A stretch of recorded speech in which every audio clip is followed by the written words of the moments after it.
Halo, Assalamualaikum warahmatullahi wabarakatuh. Apa kabar sahabat Kang Edi dimanapun berada?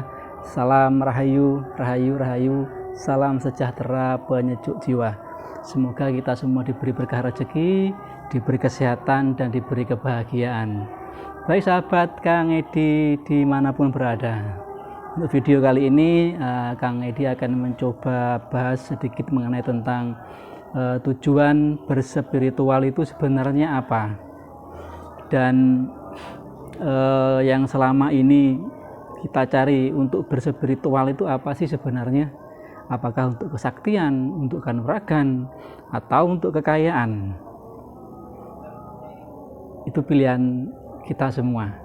Nah, tujuan sebenarnya kita akan sedikit kembali dikupas tentang arti makna dari spiritual itu sendiri. Dan bahkan di video-video Kang Edi sebelumnya sudah disampaikan sahabat semuanya bahwa spiritual itu berasal dari bahasa spirit dan aktual, dari bahasa asing tentunya ya. Spirit sendiri itu mempunyai makna, mempunyai arti adalah jiwa atau kejiwaan, atau mengolah jiwa, atau mengolah tentang ilmu kejiwaan, bisa dikatakan sebagai psikologi. Kemudian aktual sendiri adalah mengaplikasikan ilmu yang dipelajari tentang kejiwaan itu kepada orang lain, masyarakat, atau keluarga. Jadi arti spiritual itu mengolah jiwa untuk bisa dimanfaatkan demi kebaikan.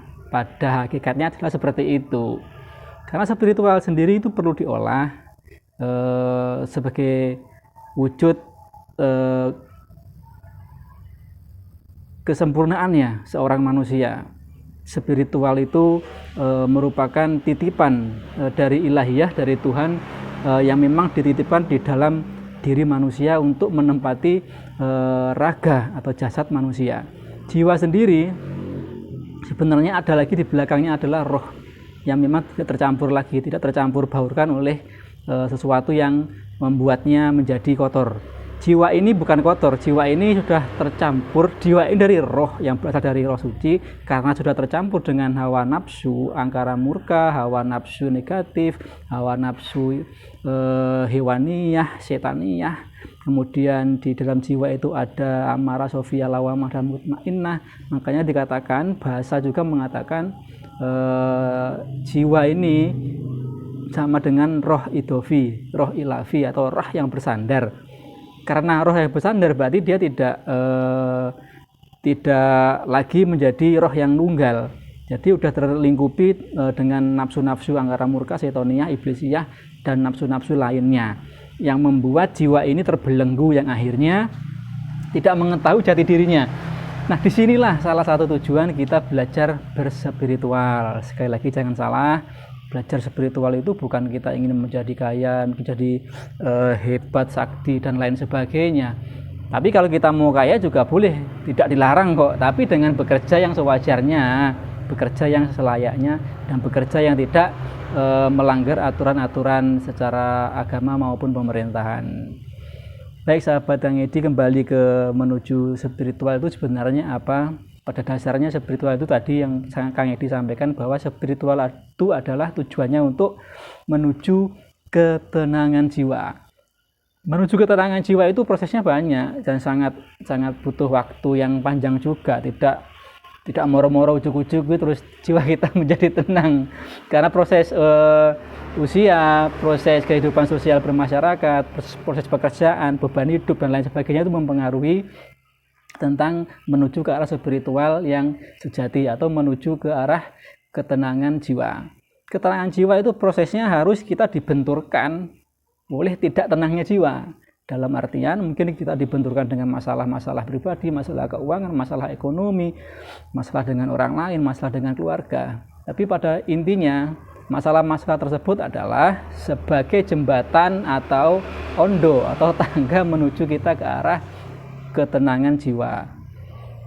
Nah, dalam ketenangan jiwa itu cara memperolehnya ya dengan cara belajar, atau kemungkinan kita mencari seorang guru atau mursyid atau pendamping untuk mengarahkan kita.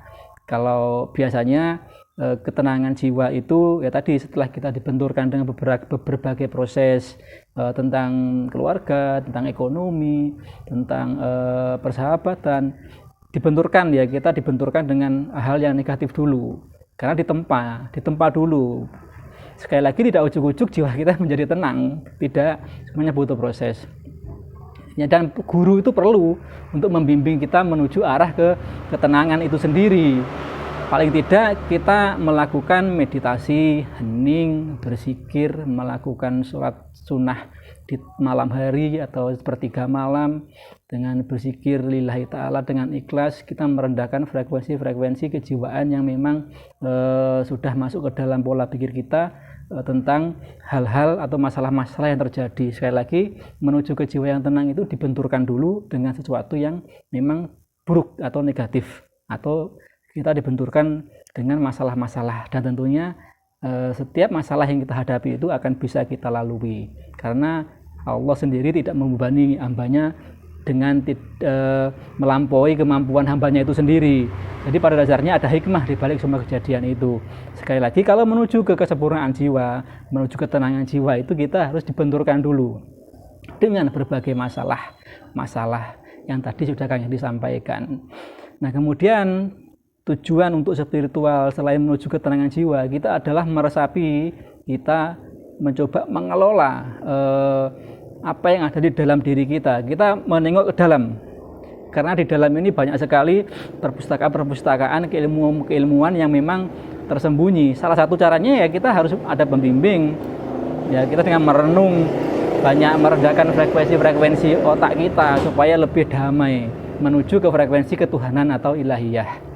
Caranya mungkin dengan meditasi, dengan banyak sholat malam, bisa dengan cara berpuasa sunnah atau puasa secara yang diajarkan oleh leluhur kita. Itu terserah bagaimana nanti jenengan Anda semua, atau terserah tadi bagaimana guru Anda membimbingnya. Banyak caranya kok, selain meditasi tadi, mengurangi makan mungkin ya, seperti itu, makan makanan yang berlebihan juga nggak bagus.